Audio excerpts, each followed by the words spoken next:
Neste módulo, vamos retratar um pouco sobre as baterias do notebook. As baterias de notebooks se destacam em duas classificações. Uma para a própria alimentação do notebook, que essa bateria ela é gerenciada por toda a parte interna da placa lógica, associada à fonte de alimentação. E temos as baterias do setup, que seguram a configuração não só do relógio, como algumas configurações da BIOS. Isso varia de máquina e de fabricante.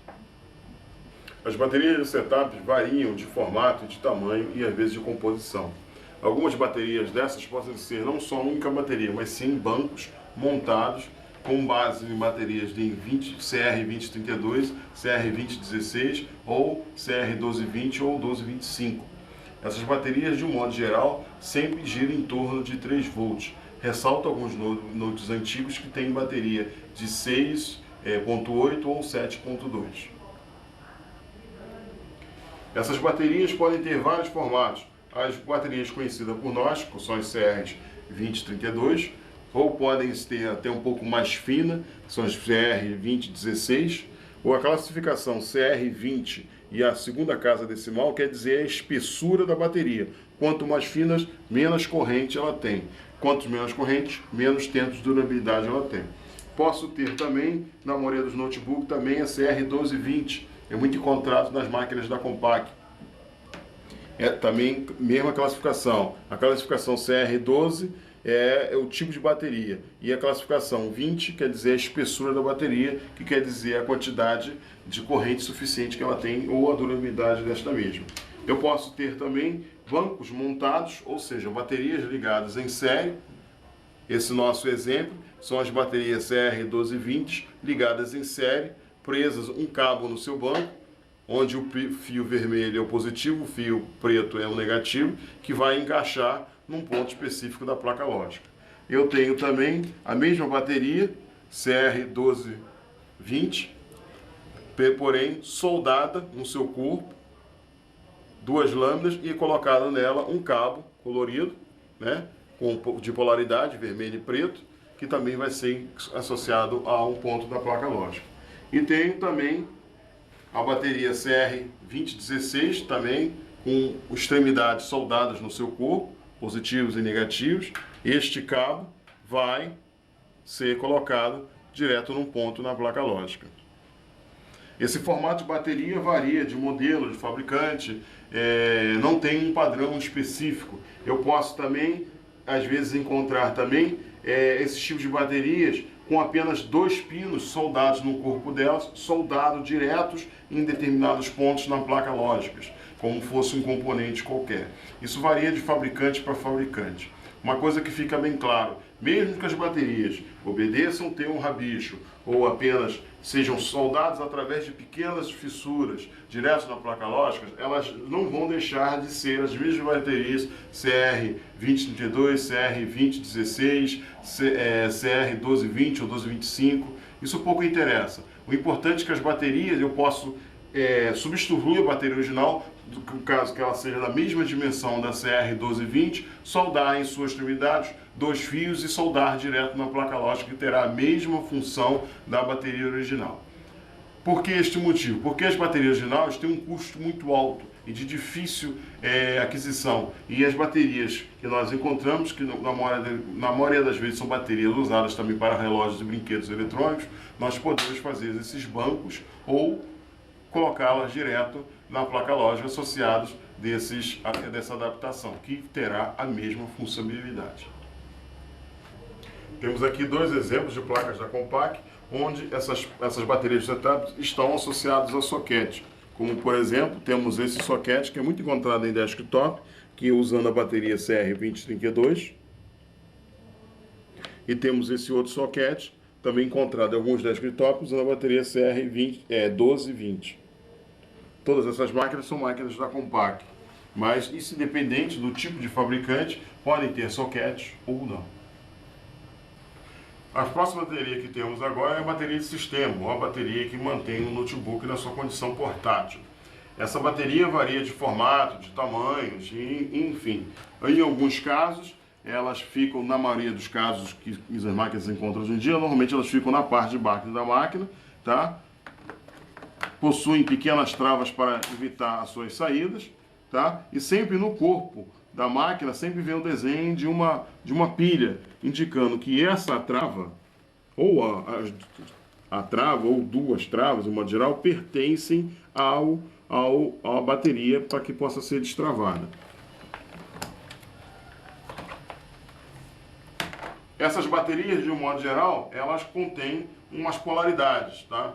Podemos observar nessa bateria que o seu conector, de um modo geral, não está exatamente no centro do corpo da bateria, tá? Então quero destacar que a parte maior do corpo da bateria é o lado positivo do conector e a parte menor da bateria indica o lado negativo do conector, independente da quantidade de pinos, tá? E a maioria das vezes nós encontramos problemas nos notebooks, como por exemplo, a minha bateria não funciona, às vezes em casos em que a bateria dura pouco, enfim, várias situações que envolvem a bateria. Nos casos em que a bateria dura pouco, ou ela aguenta 10 minutos, 5 minutos, ou às vezes desliga logo em seguida, logo às vezes que eu removo a fonte, na maioria das vezes esses problemas são causados pela própria bateria. Questão de durabilidade sempre envolve a própria bateria. Então, na maioria das vezes, esse defeito é a própria bateria que se encontra.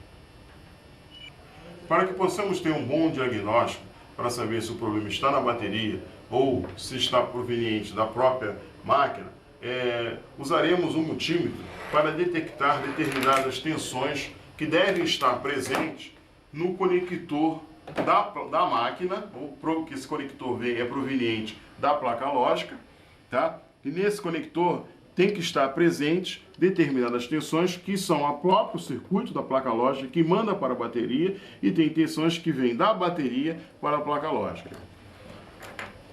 As extremidades do conector, como já foi visto, o lado menor do corpo da bateria é o lado negativo e o lado maior é o lado positivo. Nos dois pinos das extremidades, tanto da extremidade do lado direito como do lado esquerdo, os dois pinos estão sempre ligados às polaridades da bateria, seja para recarregar a bateria ou para receber carga da própria bateria. O exemplo em questão, que é o notebook da Toshiba, ele, na sua pinagem da bateria, ele é possuidor de 9 pinos.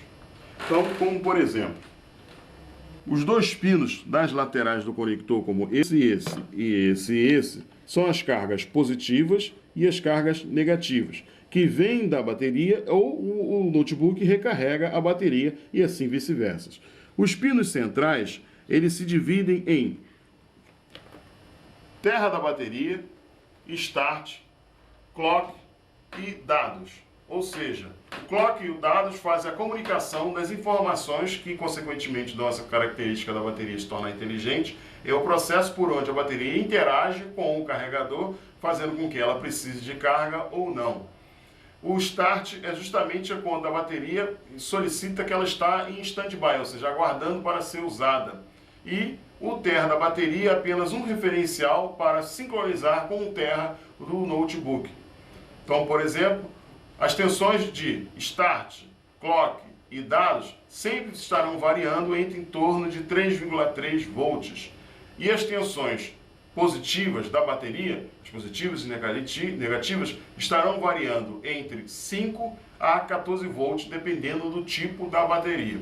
As tensões das extremidades, muitas vezes, nem sempre elas estão presentes quando eu removo a bateria do notebook. Com a fonte encaixada, uma vez eu encaixei a fonte, essas tensões já têm que estar presentes. Mas em alguns casos, quando eu removo a fonte do notebook, as tensões de cargas, da carga positiva que recarrega a bateria, muitas vezes não estão presentes. Então, para que eu possa medir isso com motivo sem a bateria no local, neste caso, eu terei que desmontar a máquina para que eu possa ter acesso aos conectores do notebook pela parte de dentro com a bateria no local, porque ela precisa da carga da bateria para poder gerar tensão. Porém, os sinais de controle como start, clock e dados estarão com a sua tensão presente, independente da bateria estar presente ou não, como mostraremos no exemplo a seguir. Em nosso exemplo, que é o notebook da Ace, ele é possuidor de 7 pinos em seus conectores, como por exemplo, O lado menor do corpo da bateria é o lado negativo. Então, por exemplo, esses dois pinos de cá, os dois pinos seguintes, são os negativos da bateria. O corpo maior da bateria indica o lado positivo. Então, essas extremidades aqui, esses dois pinos, indicam o pino positivo da bateria. E os demais pinos centrais, ou seja, os três pinos centrais, eu tenho clock, start e dados. Como é que vamos pegar para referência? A ponteira preta no terra da bateria e a ponteira vermelha na outra extremidade indicam que não há tensão nenhuma. Seguindo o que já foi dito, em alguns casos, como até o nosso próprio exemplo, com a falta da bateria, tá? Impede que, sem a carga da bateria, impede que haja tensão do notebook. Nesse nosso caso, para saber se realmente a bateria está boa ou ruim, eu terei que desmontar a máquina para que eu possa medir com a bateria local pela parte de dentro. Mas, destacando os outros exemplos, eu tenho aqui o terra, logo em seguida terei que ter 3 pinos seguidos a partir do terra com a tensão em torno de 3,3 volts. Essa aqui, que é o start, está em torno de 3,36 volts. A próxima, que é o clock, em torno também de 3,36 volts.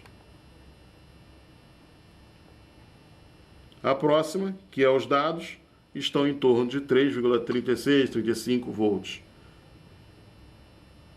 Desta maneira, eu tenho a certeza de que minha bateria está boa, pois não há tensão presente nos pinos positivos e negativos do notebook. Para ter essa certeza, terei que botar a bateria e medir pela parte de dentro. Mas, de um certo modo, eu já sei que já há comunicação entre a bateria e o notebook, através das tensões que eu medi com o multímetro. O procedimento que foi informado anteriormente tem o objetivo de chegarmos a um diagnóstico se o problema está na placa lógica ou se está na bateria. Nos casos em que o problema está na bateria, infelizmente, devido ao custo desse dispositivo no mercado, fica totalmente inviável qualquer reparo para feito nele. Porque o custo das baterias ficaram muito baratos, tanto a genérica quanto a original.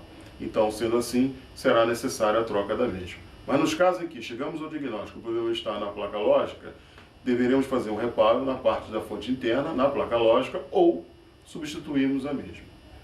Caso alguma informação sobre recuperações de baterias, estará disponível no nosso troubleshoot, caso vocês adquiram um. Desta maneira, encerramos nosso módulo de bateria. Obrigado.